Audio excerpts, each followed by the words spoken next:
The Hereafter 22. There are many narrations which discuss the celestial pool, such as the one found in Sahih Bukhari, number 6579. It advises that it takes a month to cross its entire length, its smell is nicer than perfume, its water is whiter than milk, and the one who drinks from it once will never feel thirsty again. The last point is extremely important, as on Judgment Day, people will experience an extreme and unimaginable thirst. For example, the sun will be brought within 2 miles of the creation, which will cause people to sweat excessively. This is confirmed in a narration found in Jami' at-Tirmidhi, number 2421.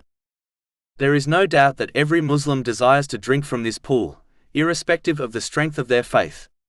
But it is important to note that a Muslim should strive to make themselves worthy of drinking from it, instead of simply hoping to achieve this.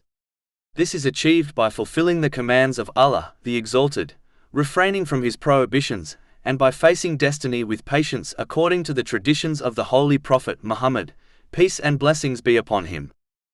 In addition, Muslims must avoid the disobedience to Allah, the Exalted, especially those actions which prevent one from reaching the celestial pool.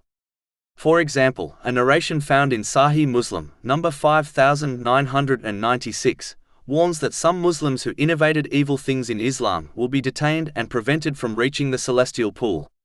Another narration found in Sunan an-Nasai, number 4212, warns that those who support and believe the lies and wrong actions of the unjust rulers will not reach the celestial pool.